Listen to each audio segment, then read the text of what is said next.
November rain hammered the tall windows of the Boston Museum of Fine Arts Conservation Lab.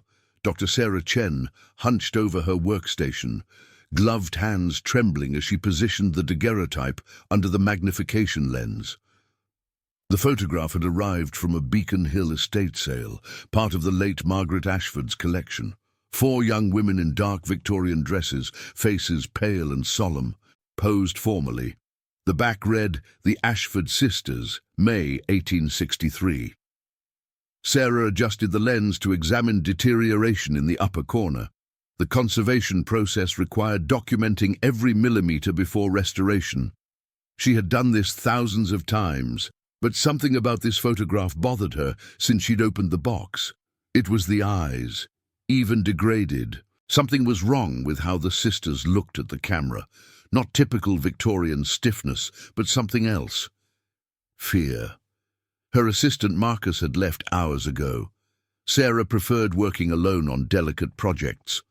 The museum was nearly empty, just security making rounds and researchers 3 floors below.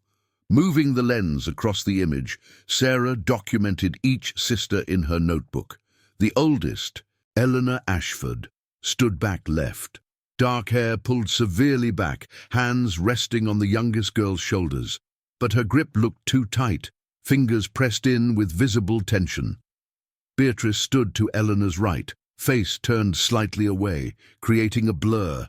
Under magnification, Sarah saw her clenched jaw, taut neck muscles visible through her high collar.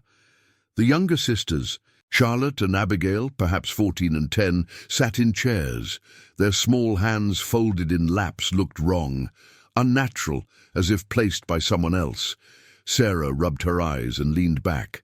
She was overthinking this. Old photographs had these oddities. Primitive technology, long exposure times, strange Victorian conventions. She returned to her examination, moving to the background. The sisters were photographed in a parlor with heavy curtains and a fireplace mantel visible. A painting hung on the wall, partially obscured by shadow, and a bookshelf. Then she saw it. Sarah's breath caught as she increased magnification, focusing on the shadows behind Beatrice's shoulder. At first it seemed like a flaw, perhaps a chemical stain. But as the image sharpened, she realized with horror it was neither. There was a 5th figure in the photograph, barely visible in the darkness, a pale oval face and what appeared to be a hand reaching forward. The figure stood, partially hidden behind the curtain. Sarah's hands shook as she photographed what she was seeing. This was impossible. Estate documents stated there were 4 Ashford sisters. The meticulously preserved family genealogy mentioned no 5th sibling, no other family members in the mansion in 1863. She photographed the magnified area, then sat back. The logical explanation was a servant or photographer's assistant caught in the frame. But something bothered her. The figure wasn't accidentally in the shot. It was deliberately hiding, pressed back, watching. Sarah pulled up estate documentation, searching for Ashford family history. Margaret Ashford, who owned the photograph until her death at 93, was Charlotte Ashford's great-great-granddaughter. The family had maintained the Beacon Hill mansion from 1847 until last summer's sale to developers. The sale was controversial. Historic preservation groups fought for landmark designation, but lost. The developer gutted the interior. Furniture, artwork, and documents were sold or donated. The museum received photographs. The Historical Society took business records. Sarah scrolled through documentation. A brief notation from a 1920s family history mentioned the sisters' photograph taken in May 1863, shortly before the tragedy. The tragedy. Sarah clicked a footnote, finding a scanned newspaper article from the Boston Evening Transcript, dated June 15, 1863. The headline chilled her blood. Mystery surrounds disappearance of Ashford sisters. She read quickly, heart pounding. All 4 Ashford sisters vanished from their Beacon Hill home on June 10, 1863. Their parents returned from a charity gala around midnight to find the house empty except for servants who heard nothing unusual. The sisters' beds were undisturbed, belongings untouched, no forced entry, no struggle. A massive search involved Boston police, private investigators, and federal authorities who briefly considered Confederate spy activity. The investigation consumed the city for weeks. Rumors of elopement, kidnapping, murder. No trace of the sisters was ever found. No bodies, ransom demands, or witnesses. The case remained open 5 years before being closed as unsolved. Jonathan Ashford died of a heart attack in 1867. Catherine lived until 1889, but spent her final years in deep melancholy, rarely leaving her room. Sarah sat back, processing. 4 sisters photographed in May 1863 disappeared a month later, and a 5th figure in the photograph, hidden, watching. She looked at the time. 11:47 p.m. She should go home, come back fresh in the morning. But she couldn't shake the feeling there was something important here. Sarah turned back to the magnified image, studying the hidden figure. She adjusted contrast and brightness, trying to bring out detail. As the image lightened, she could see more clearly. The figure was definitely a person wearing work clothes, not formal attire. The visible hand was large, masculine, with long fingers extended toward the sisters. She zoomed in on the sisters' faces again, understanding now they weren't uncomfortable. They were terrified. Eleanor's tight grip on Abigail wasn't protective, it was restraining. Beatrice turned away not from exposure mistakes, but because she couldn't bear to look. The younger girl's unnaturally positioned hands, Sarah could see their wrists pressed together, possibly tied or bound beneath their dark skirts, hidden from the camera. This wasn't a family portrait. This was a photograph of captives. Sarah felt sick. She walked to the window. The rain had stopped. The streets of Boston stretched below, the same streets the Ashford sisters had known over 160 years ago. She pulled out her phone, searching for more about the disappearance. Historical articles and a blog post from a local enthusiast had compiled newspaper reports, noting strange details police had overlooked. First, servants had reported seeing a strange man on the property several times in weeks before the disappearance. He claimed to be a photographer hired by Mr. Ashford for family portraits, but Jonathan Ashford denied hiring anyone. The man was described as 30s, tall and thin, dark hair and an indeterminate accent. Second, the photograph Sarah was restoring had been found by investigators in a locked drawer in Eleanor's room. It was the only photograph of the sisters that year.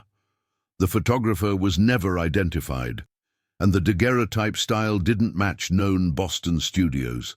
Third, the housemaid Mary O'Connor told investigators that on June 10th afternoon she heard crying from the parlor. The door was locked from inside. When she knocked, Eleanor called out they were fine, just reading and wanted privacy. Mary said Eleanor's voice sounded strange, strained, not like herself. That was the last time anyone saw or heard the sisters. Sarah returned to her workstation and pulled up the high-resolution scan. She applied various filters to the 5th figure.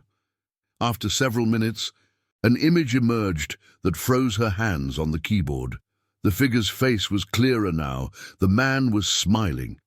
Not pleasant, but predatory, triumphant.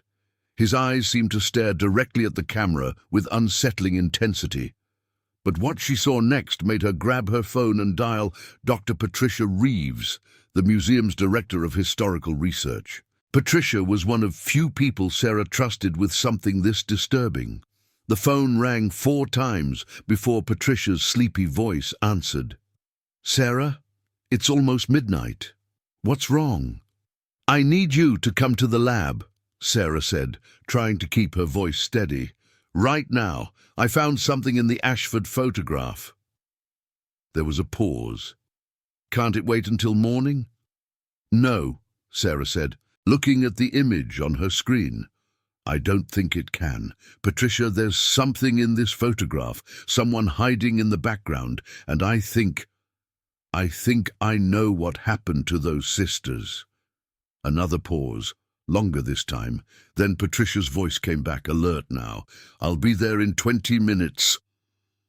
While she waited, Sarah continued her research, digging deeper into the historical records. She found something that had been mentioned only briefly in the contemporary newspaper accounts. In the months following the sisters' disappearance, there were 3 more incidents involving young women in the Boston area. 2 disappeared completely, never to be found. The third, a girl named Anna Morrison, was discovered wandering the streets near the harbour 3 weeks after she vanished from her family's home in Cambridge. She was physically unharmed, but completely unable or unwilling to speak about what had happened to her. She never recovered her ability to speak and spent the rest of her life in an asylum. The pattern of these disappearances was similar to the Ashford case. Wealthy families, young women, no signs of forced entry or struggle, and in each case, witnesses had reported seeing a man claiming to be a photographer in the vicinity of the victims' homes in the days before they vanished. The police in 1863 had investigated these connections, but the trail had gone cold. Photography was still a relatively new profession, and there were dozens of itinerant photographers traveling throughout New England, many of them using assumed names or working without any official records. Tracking down a specific individual had proven impossible. Sarah heard footsteps in the hallway and looked up to see Patricia hurrying through the door, her grey hair hastily pulled back, still wearing the casual clothes she'd thrown on. Patricia Reeves was in her early 60s, a respected historian who had published several books on Civil War-era Boston. If anyone could help make sense of this, it was her. "Show me," Patricia said without preamble. Sarah brought up the magnified image of the hidden figure. Patricia leaned in close, her expression growing increasingly troubled as she examined the photograph. "My God," she whispered, "how did no one see this before?" "The technology," Sarah explained. "This level of magnification wasn't possible until recently, and this photograph hasn't been examined by conservators before. It's been in the Ashford family's private collection since it was taken." Patricia straightened up and looked at Sarah. "You've researched the disappearance?" Sarah nodded and showed her the newspaper articles and blog posts she'd found. Patricia read through them quickly, her frown deepening. "I've heard of this case," Patricia said slowly. "It's one of Boston's most famous unsolved mysteries. There have been theories over the years, everything from the sisters running away to join the war effort as nurses, to them being victims of the draft riots that were happening in New York around that time. But this," she gestured at the photograph, "this changes everything." "Look at their faces," Sarah said, zooming in on each sister in turn. "Look at their hands. They're not posing for this photograph willingly. They're prisoners." Patricia studied the images carefully, and Sarah could see the moment when the historian reached the same conclusion. "The bindings," Patricia murmured. "You can see it in how their hands are positioned. And the older sister, Eleanor, she's not comforting the younger girl, she's holding her in place." "Forced compliance," Sarah said. "He made them pose for this photograph, but why?" Patricia was quiet for a long moment, her eyes distant. "There's something you need to see," she said finally. "Something in the archives that might be relevant. I came across it years ago when I was researching a different project, but I never connected it to the Ashford case." She pulled out her phone and made a call. "Yes, this is Dr. Reeves from the Museum of Fine Arts. I need to access the research archives at the Massachusetts Historical Society. Yes, I know what time it is. This is an emergency related to an active investigation." She paused. "Thank you. We'll be there in 30 minutes. "Investigation?" Sarah asked as Patricia ended the call. "Should we contact the police?" About a crime that's 162 years old. Patricia shook her head. Not yet. First, we need to see what's in those archives. I remember finding a collection of letters and documents related to photographers working in Boston during the Civil War. There was something disturbing about one of them, but at the time I didn't have a reason to pursue it. Now I think we do. They left the museum and drove through the empty Boston streets to the Massachusetts Historical Society building on Boylston Street. The night archivist, a young man named David, who looked like he'd been woken from a nap, let them in and led them to the research room. Patricia went directly to a specific section of the archives, moving with the confidence of someone who knew exactly where she was going. She pulled out a large archival box labeled Photography, Boston 1860-1865, and brought it to the research table. "I found this about 5 years ago," she explained as she carefully removed items from the box. The Historical Society acquired it from a dealer in Maine who had purchased a storage unit full of old documents. Most of it was routine business correspondence, but there was this. She pulled out a leather-bound journal, its cover worn and water-stained. Inside, the pages were filled with cramped handwriting and faded ink. "This is the personal diary of a Boston police detective named Thomas Brennan," Patricia said. "He was assigned to investigate several disappearances in the 1860s, including the Ashford sisters. The official police reports are in the state archives, but this is his private journal, where he recorded his real thoughts about the cases." Sarah leaned in as Patricia began to read aloud, translating the difficult handwriting. "June 25th, 1863, another day of dead ends in the Ashford case. The family is desperate, offering a reward of $10,000 for information, but we have nothing. No witnesses, no evidence, no motive. It's as if the 4 sisters simply vanished into air, but I cannot shake the feeling that we are missing something crucial. The servant's testimony troubles me, particularly the account of the photographer who was seen on the property. I have spoken to every photography studio in Boston, and none of them sent a man to the Ashford house. Who was he?" Patricia flipped through several pages, scanning the entries. "Here, this is important. July 12th, 1863. I received a strange visit today from a woman named Mrs. Helena Croft, widow of the late Dr. James Croft of Cambridge. She came to the station specifically to speak with me about the Ashford case, though I cannot fathom how she knew I was the detective assigned to it. Mrs. Croft is clearly a woman of some means, but she appeared agitated, almost frightened. She told me that her daughter Elizabeth had disappeared in April, 2 months before the Ashford sisters.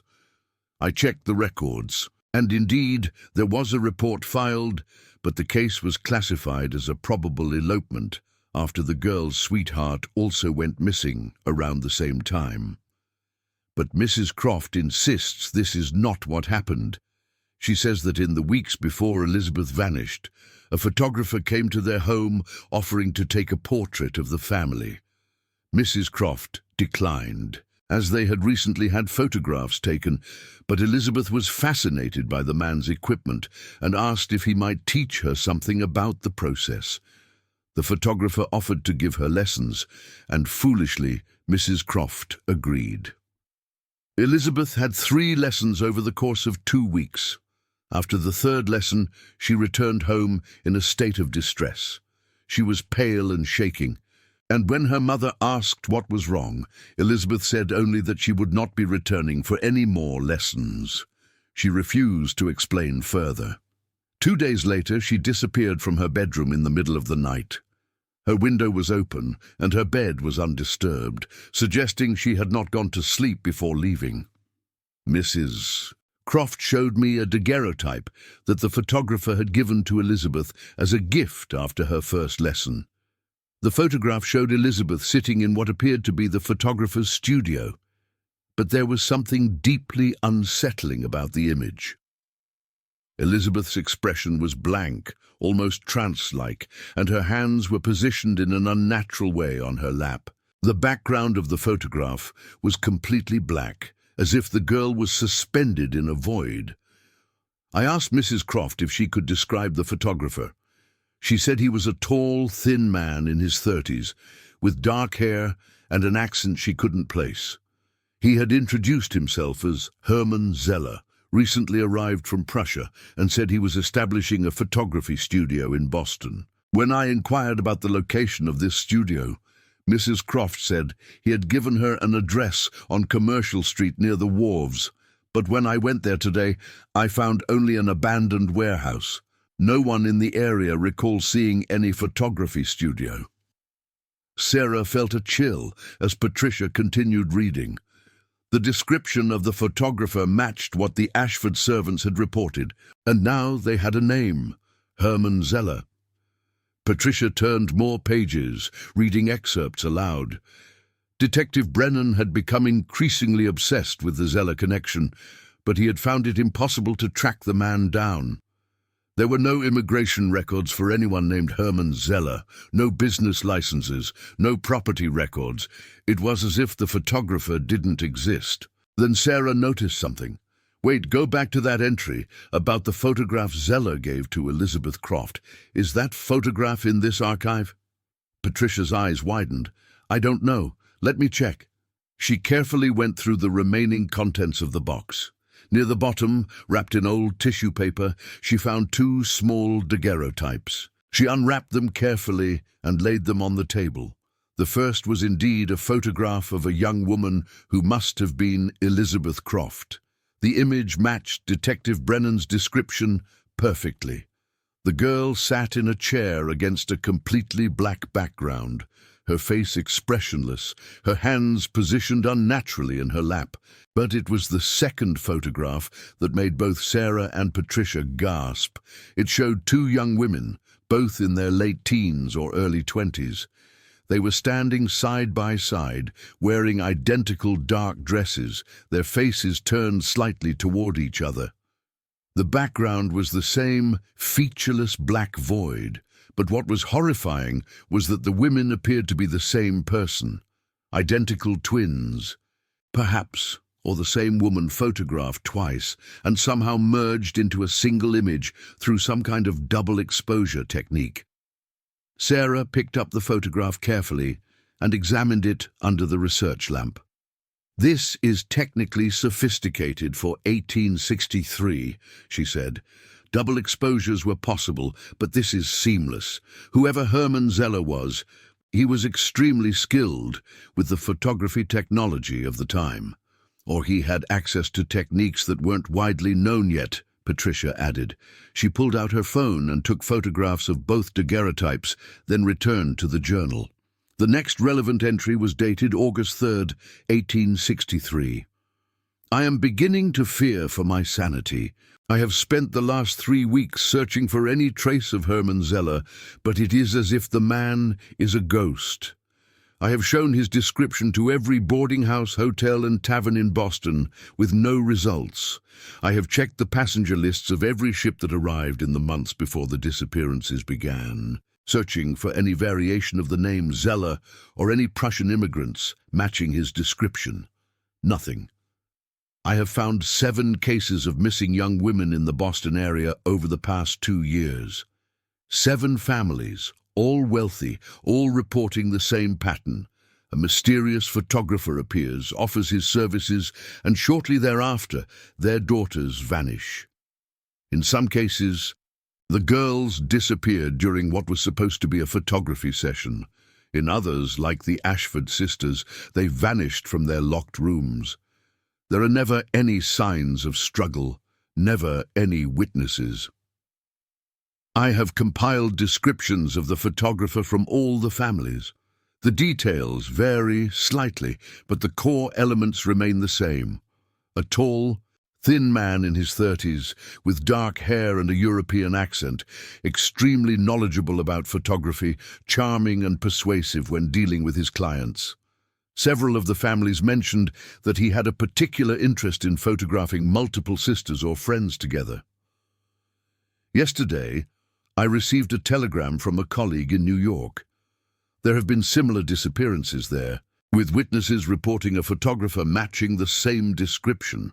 He was apparently working under a different name, Heinrich Zimmermann, but the pattern is identical. The New York police have been investigating for months with no more success than we have had. I am convinced that we are dealing with a systematic predator, someone who uses his profession as a cover to gain access to young women from wealthy families. But to what end? There have been no ransom demands, no bodies discovered, no evidence of the victims being sold into prostitution or slavery. Where are these girls? What has been done with them? And perhaps most troubling, why does he photograph them? What purpose do these daguerreotypes serve? Patricia looked up from the journal, her face pale. There's more, but it gets even darker. Brennan eventually had a breakdown. He became convinced that there was something supernatural about the photographs, that Zeller was somehow using them to trap the souls of his victims. He was removed from the case and eventually retired early from the police force. Was he right? Sarah asked quietly. About the supernatural element? No, Patricia said firmly, but about Zeller using the photographs for some specific purpose. I think he might have been onto something. She pulled up her phone and began searching. Photography in the 1860s was still considered almost magical by many people. There were widespread beliefs about cameras stealing souls, about photographs being able to capture ghosts or spirits. Some people refused to be photographed because they thought it would kill them. Now imagine someone who understood both the technology and the psychology of that fear. Someone who could use the mystique of photography to manipulate and control his victims. The photographs weren't supernatural, they were tools of coercion. Sarah thought about the Ashford sisters, frozen forever in that moment of terror, and the hidden figure watching from the shadows. He was documenting his crimes, keeping trophies. More than that, Patricia said, flipping through more pages of the journal. Look at this entry from September 1863. I have made an inventory of all the known victims' families, searching for common factors beyond their wealth. I have discovered something unexpected. In every case, the families owned property or businesses related to the textile industry.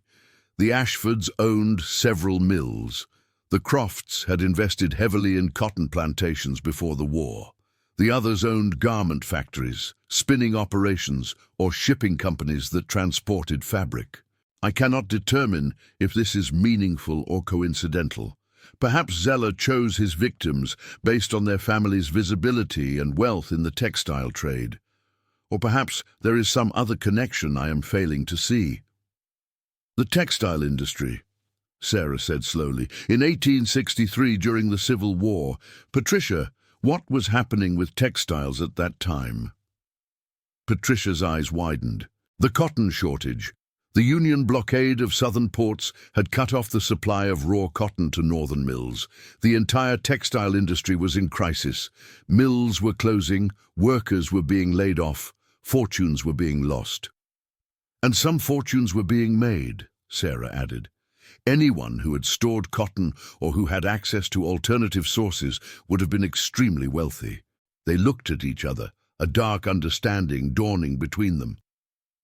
He was targeting specific families, Patricia said. The disappearances weren't random. He was going after the daughters of men who had some connection to the textile trade during the war. But why? Sarah asked. What did he gain from it? Patricia was already back on her phone, searching through historical records. After a few minutes, she found what she was looking for. Here, there was a scandal in 1864 after the disappearances had stopped.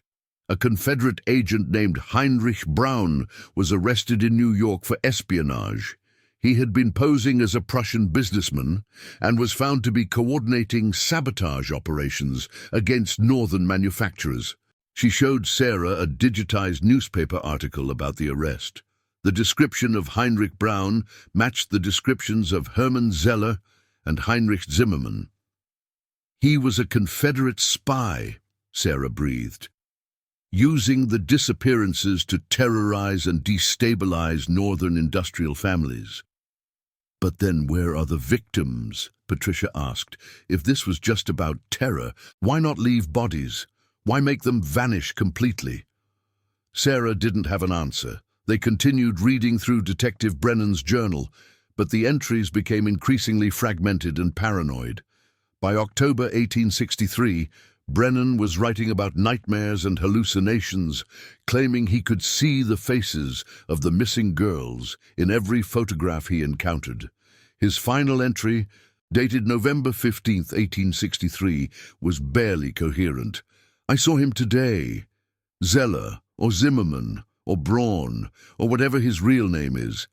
He was standing across the street from my house watching my windows. When I ran outside, he was gone. But he left something on my doorstep, a photograph of my own daughter, Mary. She is 12 years old. In the photograph, she is standing in that same black void, her face blank, her hands positioned just like the others, but this photograph was taken this morning. I saw Mary leave for school. I watched her walk down the street. How did he take this picture? How? I'm leaving Boston tonight. I'm taking my family to my brother's farm in Vermont. I cannot protect my daughter from something I cannot understand. Let someone else hunt this monster. I am done. The journal ended there. Sarah and Patricia sat in silence for a long moment, processing what they had read. The rain had started again outside, drumming against the windows of the archive room. We need to find out what happened to Detective Brennan and his daughter, Sarah said finally, and we need to trace the other families. See if there are any living descendants who might have information. Patricia nodded. I'll start going through the genealogical records in the morning. But Sarah, there's something else we need to consider. What? The timing. Brennan's final entry was November 1863. The Confederate spy, Heinrich Braun, wasn't arrested until August 1864, 9 months later. What was Zeller or Braun or whatever his name was doing during those 9 months? Sarah felt a cold weight settle in her stomach. You think there were more victims? I think we've only found the tip of the iceberg, Patricia said grimly. The Ashford case is famous because they were a prominent family and 4 sisters disappeared at once. But if Zeller had been working for years, moving between cities, using different names, how many girls could he have taken? They packed up the journal and photographs carefully, signing them out of the archive for further research. As they left the building, Sarah glanced at her phone and saw it was past 3 a.m. The streets of Boston were nearly empty, just a few late-night taxis and delivery trucks making their rounds. Go home and get some rest, Patricia said. We'll reconvene in the morning and figure out our next steps. This is going to require careful research and probably collaboration with other institutions. We may be looking at one of the largest serial abduction cases in American history, and no one has ever connected the dots before. Sarah nodded, but she knew she wouldn't be able to sleep. As she drove home through the dark streets, she kept thinking about the photograph, about the hidden figure watching from the shadows, about 4 terrified young women forced to pose for a picture that would outlive them by more than a century and a half. When she finally arrived at her apartment in Cambridge, she sat at her kitchen table with her laptop, unable to stop herself from researching. She searched for any information about Detective Thomas Brennan and his family, about the textile industry during the Civil War, about Confederate espionage operations in the North. By dawn, she had found something that made her hand tremble as she reached for her phone to call Patricia. Detective Brennan and his family had fled to Vermont in November 1863. His daughter, Mary, had survived and lived a long life, eventually moving to California in her 20s. She had never married and had died in 1935 at the age of 84. But in the Vermont historical records, Sarah had found a newspaper article from December 1863. A photographer named Herman Keller had arrived in Burlington, Vermont, offering to take Christmas portraits of local families. The description matched their suspect. Several families had hired him, and on December 30th, 1863, two young women from Burlington had disappeared from their homes without a trace. The pattern had continued. It had never stopped in 1863. It had just moved. Sarah spent the next several hours tracing reports of missing women and sightings of mysterious photographers across New England, then into New York, Pennsylvania, and Ohio. The trail was fragmented and hard to follow, but it was there, always the same pattern. A charming photographer with a European accent, appearing in a new city, offering his services to wealthy families, and then disappearing along with young women from those families. The trail seemed to end in 1865 in Chicago. There was a report of a photographer named Hans Müller who had been operating in the city for several months, but after the end of the Civil War in April 1865, sightings of him ceased. No one matching his description appeared in any records after that. Either he had died, or he had changed his method of operation so completely that he could no longer be traced. When Patricia arrived at the museum later that morning, Sarah showed her everything she had found. The historian's face grew increasingly grave as she reviewed the evidence. "This is enormous," Patricia said quietly.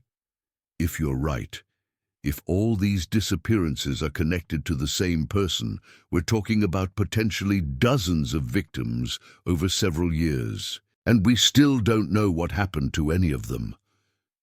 They decided to focus their immediate attention on the Ashford case, as it was the one they had the most evidence for. Sarah returned to the conservation lab to continue her analysis of the photograph, while Patricia began the process of tracking down any living Ashford descendants who might have family records or stories. Sarah set up multiple high-resolution scans of the daguerreotype, using different lighting angles and filters to extract as much information as possible from the image. As she worked, she kept returning to the hidden figure in the background.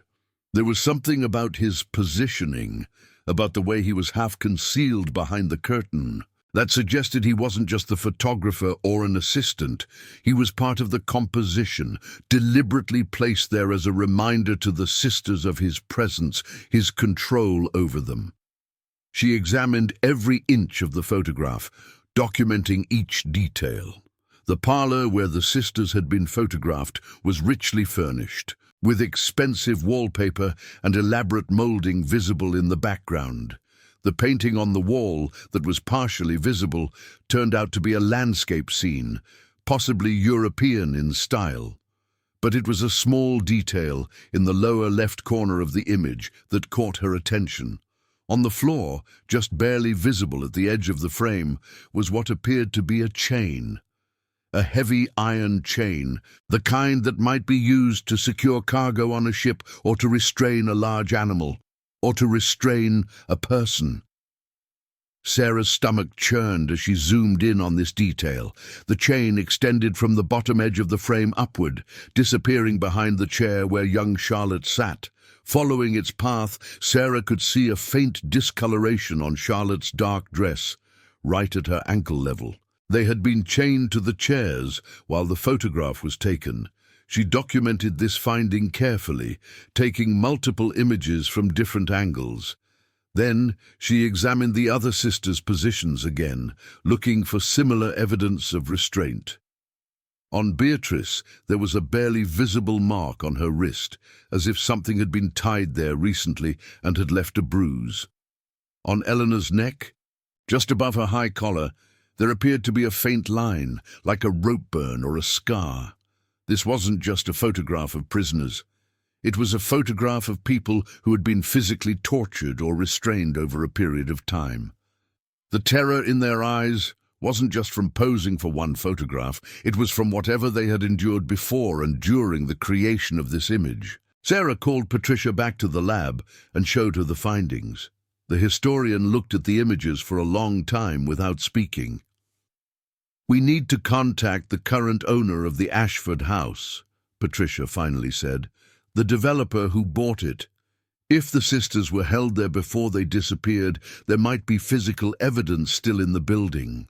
Would anything survive after 162 years? Sarah asked doubtfully. "Maybe not in the main rooms," Patricia acknowledged, "but old houses like that often have hidden spaces, secret rooms, sealed-off cellars, spaces between walls. The developer might have found something during the renovation work and not realized its significance. They contacted the development company and, after some persuasion and the mention of potential historic significance, were granted permission to examine the property. The house was in the middle of renovation, with construction workers gutting the interior to create luxury condominiums. When Sarah and Patricia arrived at the Beacon Hill address that afternoon, they were met by the project manager, a tired-looking man named Dave Kowalski, who clearly thought this was a waste of his time. "Look, we've been through this place top to bottom," he said as he led them through the construction site. "If there was anything historically significant, the preservation people would have found it before we started work. We're specifically looking for hidden spaces," Patricia explained. "Secret rooms, sealed passages, anything like that." Dave shrugged. "There's a bricked-up area in the basement. We haven't opened it yet because it's not part of the current phase of renovation. Could be a root cellar, could be nothing. Old houses like this are full of weird architectural quirks."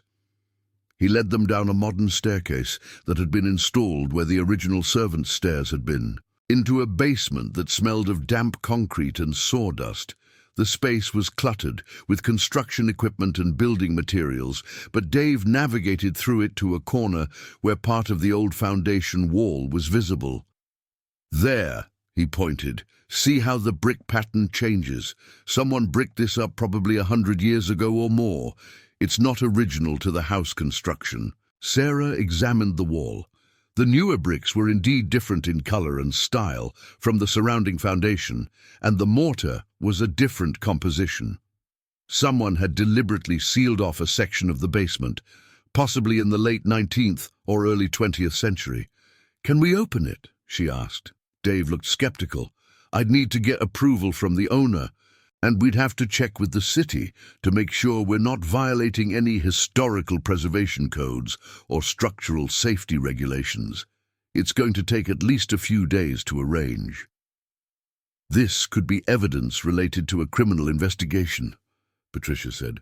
"Multiple women disappeared from this house in 1863, and there's reason to believe they may have been held prisoner here before they vanished." Dave's expression changed from skepticism to interest. "Seriously, like kidnapping and murder?" "We don't know yet," Sarah said. "But this photograph," she showed him the image on her tablet, "was taken in this house, and it shows signs that the subjects were being held against their will." Dave studied the photograph, then looked back at the sealed wall. "Okay," he said, "let me make some calls. If this is potentially a crime scene, even a really old one, we need to do this properly. I don't want to destroy evidence." It took 2 days to arrange for the proper permits and to get a structural engineer to ensure that opening the wall wouldn't compromise the building's foundation. When they finally assembled a small team to carefully remove the newer bricks, Sarah and Patricia were there to observe, along with Dave, the structural engineer, and, at Patricia's insistence, a representative from the Boston Police Department's Historical Cold Case Unit. The police representative was a detective named Lisa Ramirez, who specialized in reviewing old unsolved cases using modern forensic techniques. She was in her 40s, with sharp eyes that took in every detail of the scene. "I read the file on the Ashford disappearances," she told Sarah and Patricia as the workers began carefully removing bricks from the wall. "It's one of the oldest cold cases in our system. If you've actually found something that could solve it after all these years, it would be extraordinary." The work was slow and careful. Each brick was removed individually, photographed, and set aside. After about an hour, they had created an opening large enough to shine lights through. The smell hit them first. It wasn't the strong odor of decay that you might expect from a recent crime scene. After 162 years, any organic material would have long since broken down completely. But there was a musty chemical smell, like old paper and metal, and something else Sarah couldn't quite identify. The structural engineer shone a powerful flashlight through the opening. The beam revealed a small chamber, perhaps 10 feet by 12 feet, with a low ceiling supported by stone pillars. The floor appeared to be packed earth, and the walls were rough stone. "It's a sealed room," the engineer confirmed. "Probably part of the original foundation, then bricked up later, structurally sound to enter if we're careful." They enlarged the opening enough for a person to step through. Detective Ramirez went first, followed by Sarah, Patricia, and Dave. The structural engineer stayed outside with the construction workers, monitoring for any signs of instability. Inside the sealed chamber, Sarah's flashlight beam swept across the space, revealing details that made her blood run cold. The room had been used as some kind of workshop. There was a long wooden table against one wall, badly decayed but still standing. On the table were the remains of what appeared to be photography equipment, glass plates, chemical bottles with faded labels, metal frames and clamps. Some of the bottles had broken over the years, their contents long evaporated, leaving crystalline residues. But it was what was attached to the stone pillars that made everyone stop and stare in horror. Heavy iron rings were embedded in 2 of the pillars, positioned at about waist height. Connected to these rings were chains, the same kind of heavy chains that Sarah had identified in the photograph. The chains ended in iron manacles, designed to fit around wrists or ankles. "Jesus Christ," Dave whispered. Detective Ramirez was already on her radio, calling for a full forensic team. "This is now an active crime scene," she said firmly. "Nobody touches anything else until forensics gets here." Sarah's hands were shaking as she held her flashlight steady, documenting everything with her phone's camera. This was where the photograph had been taken. This sealed chamber beneath the Ashford house had been Herman Zeller's studio, his prison, his torture chamber. Patricia was examining the walls with her own flashlight. "There's something written here," she called out. They gathered around where she was pointing, scratched into the stone wall, barely visible after more than a century and a half, were words carved with what must have been a nail or some other sharp metal implement. The letters were rough and irregular, the work of someone working in darkness or in a desperate hurry. Eleanor Ashford, May 1863. Beatrice Ashford, May 1863. Charlotte Ashford, May 1863, Abigail Ashford, May 1863. Below the names was a longer message, the letters smaller and harder to read. "We are prisoners here. The man who calls himself Herman Zeller has kept us in this chamber for 3 weeks. He photographs us daily, sometimes together, sometimes separately. He has not harmed us beyond the restraints, but he speaks of plans for us, of places we will be taken, of prices that have been agreed upon. We do not understand his meaning, but we are afraid. If anyone finds this message, please tell our parents that we loved them and that we did not leave willingly. We tried to fight, but he is too strong and too clever. God help us, E.A." Sarah felt tears running down her face as she photographed the inscription. This was Eleanor's final message, scratched into the stone in a desperate hope that someone, someday, might find it and know what had happened to them. "Prices," Patricia said quietly. "He wasn't just terrorizing them, he was planning to sell them." Detective Ramirez was making careful notes. During the Civil War, there were networks smuggling goods and people across lines. If Zeller was a Confederate agent, he might have had connections to trafficking operations. Young women from wealthy northern families would have been valuable, as hostages for ransom, as bargaining chips, or... She trailed off, not wanting to finish the sentence. "Or sold into prostitution in other countries," Patricia finished grimly. "It happened, not commonly, but there were documented cases of women being trafficked internationally during that period, especially through port cities like Boston and New York. The forensic team arrived within the hour and began the painstaking process of examining the sealed chamber. They found more evidence of the room's use as a prison and photography studio, additional chains and manacles stored in a box in the corner, more photography supplies and chemicals, and several glass negative plates that had miraculously survived intact. The negatives showed images that Sarah had to look away from, young women in various states of distress, their faces showing the progression from fear to resignation to a kind of blank emptiness that was perhaps the most disturbing thing of all. But they didn't find any bodies. Whatever had happened to the Ashford sisters after Eleanor scratched that message into the wall, they had been taken somewhere else. Over the following weeks, as forensic analysis continued on the materials found in the sealed chamber, Sarah and Patricia worked to piece together the full scope of Herman Zeller's operation. The photography equipment was analyzed and dated to the early 1860s, confirming the timeline.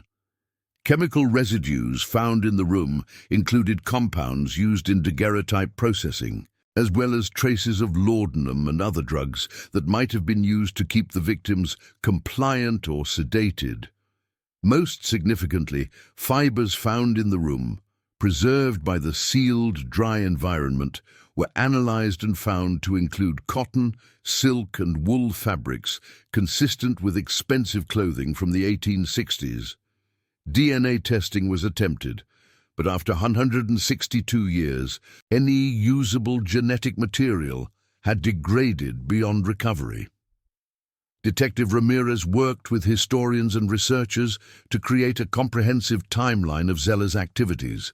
They identified at least 43 cases of missing women between 1859 and 1865 that fit the pattern.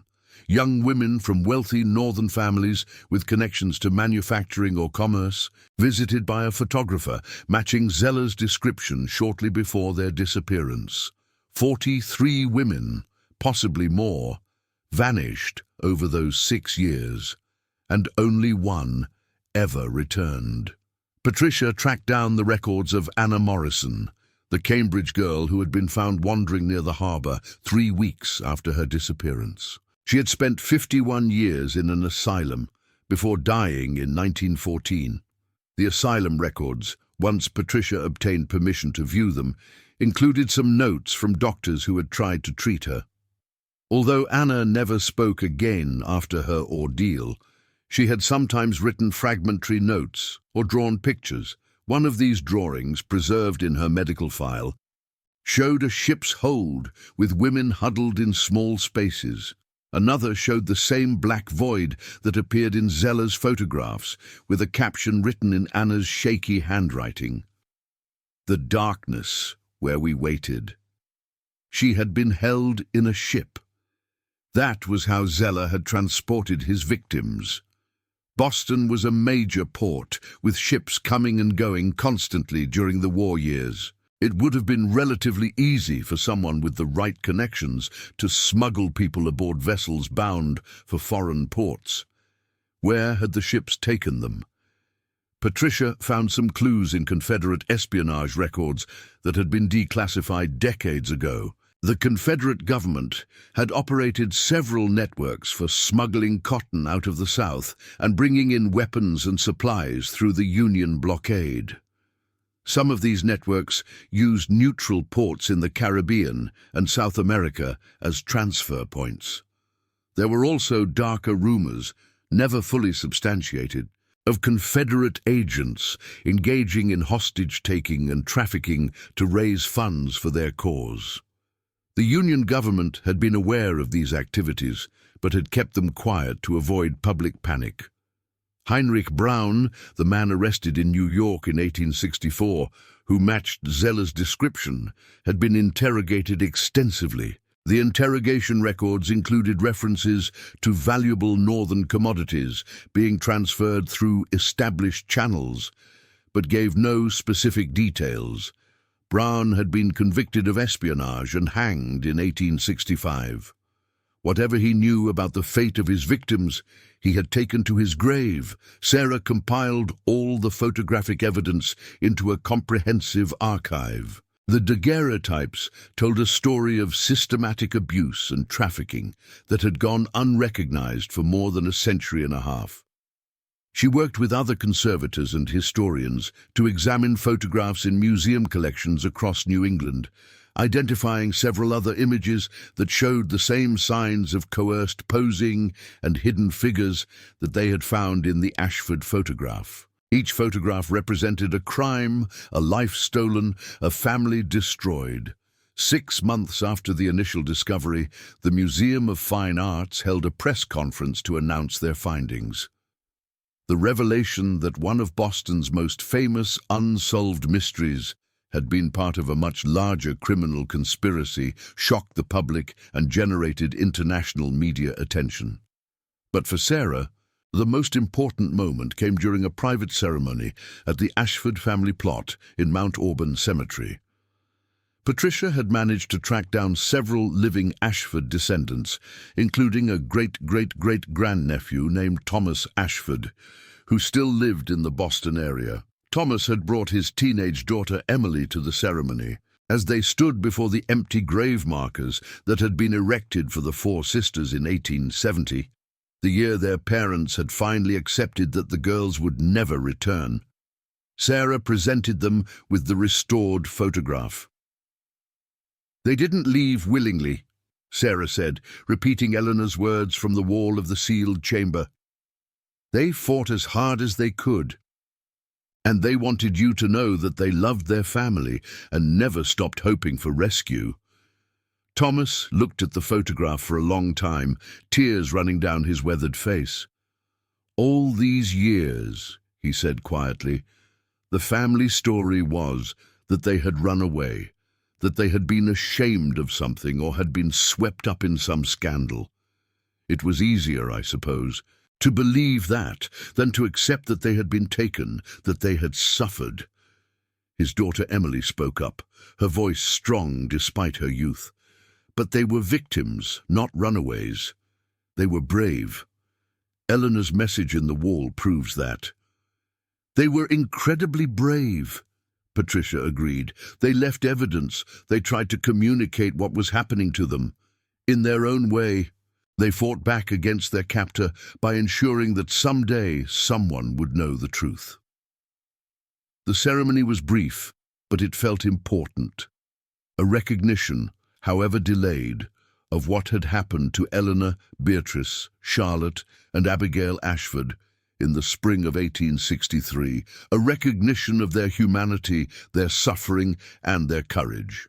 Later that evening, Sarah sat in her apartment, looking at the high-resolution scan of the photograph on her computer screen. She had spent hundreds of hours examining this image, extracting every possible piece of information from it, and now, looking at the faces of the four sisters one more time, she could see something she hadn't noticed before. It was subtle, so subtle that it only became visible when you understood the full context of what you were looking at. But there, in Eleanor's eyes, in the slight angle of her head, in the way her hand gripped young Abigail's shoulder, was a message, a defiant message.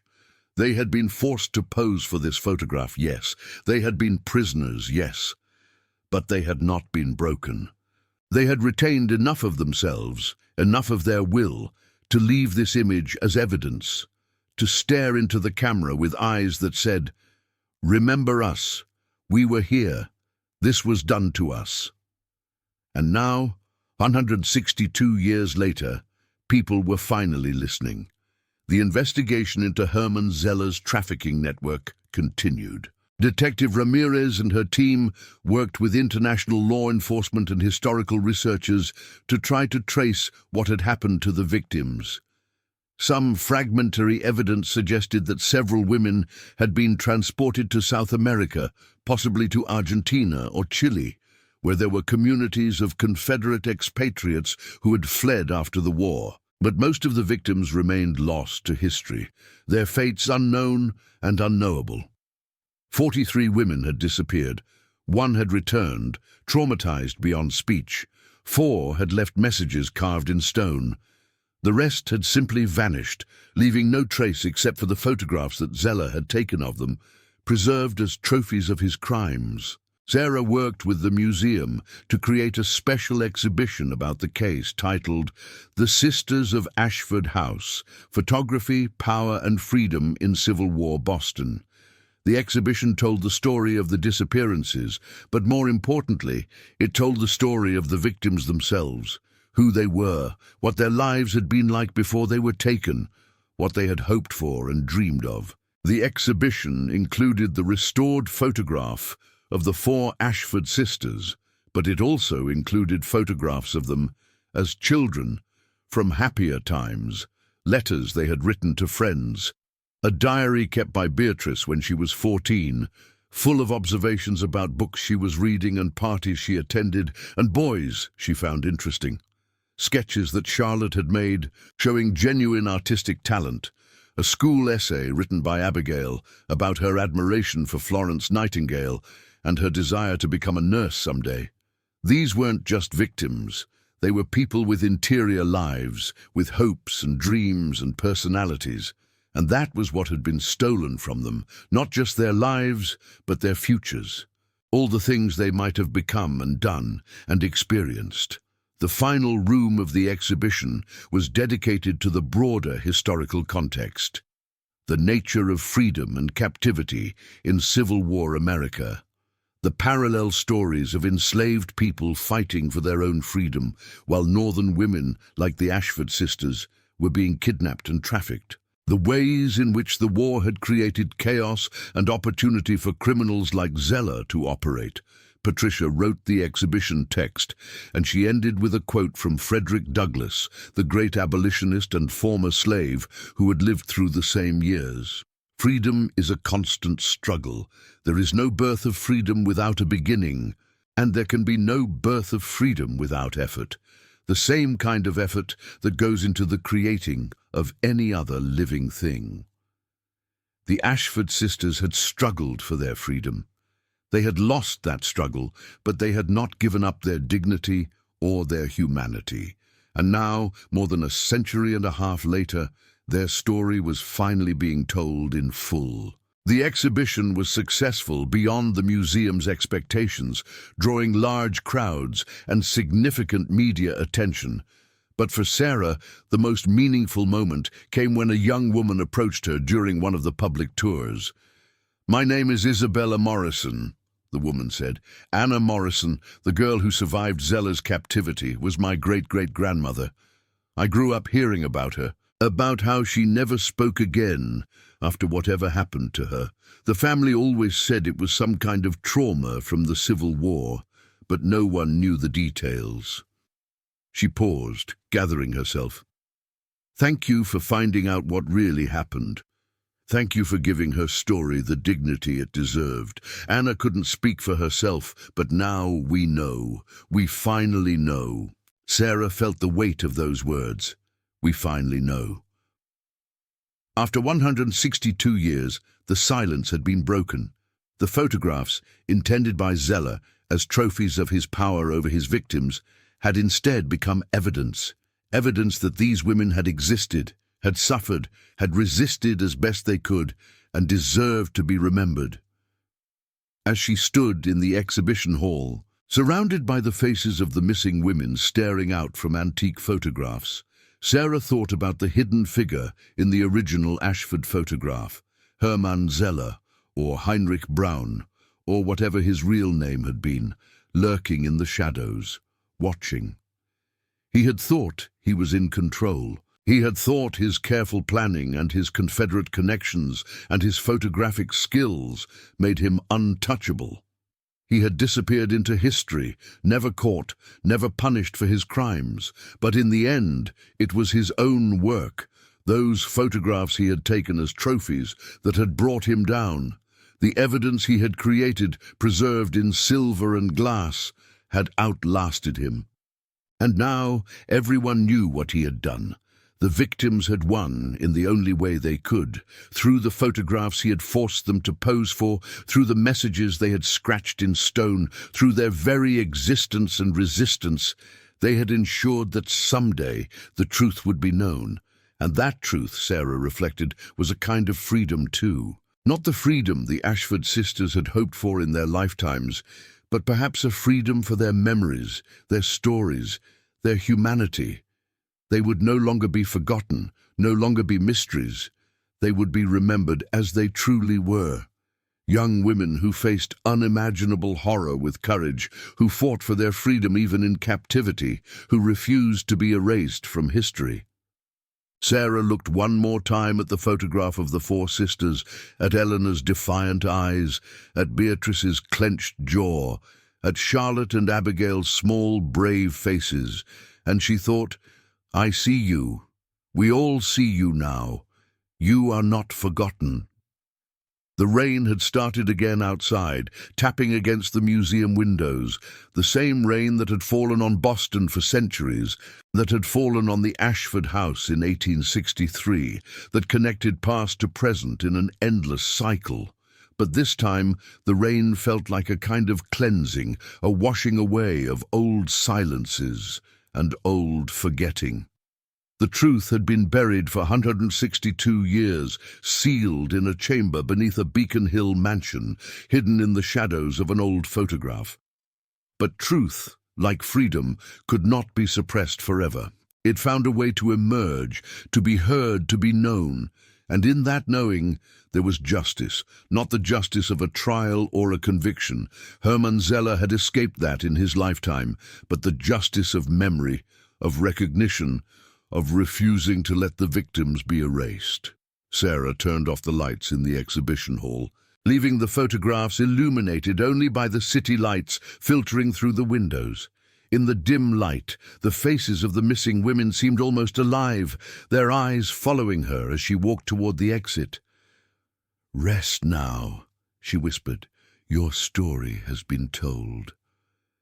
And in the silence of the darkened museum, for just a moment, she could have sworn she felt a response, not words, but a presence, a sense of acknowledgement and peace.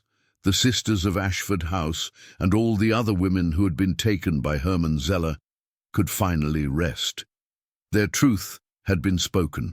Their voices had been heard. Their freedom, denied in life, had been granted in memory. And that, Sarah knew, was the most important freedom of all. The freedom to be remembered, to be known, to have your truth told. In the morning, the exhibition would open again. More people would come to learn the story. More descendants would discover what had happened to their ancestors. More researchers would dig deeper into the historical records, perhaps finding more victims, more evidence, more truth. The work of justice, like the work of freedom, was never fully complete. But it was work worth doing. Sarah locked the exhibition hall door and walked out into the rainy Boston night, carrying with her the weight of what she had discovered and the hope of what it meant. The past could not be changed, but it could be understood, acknowledged, honored, and sometimes that was enough.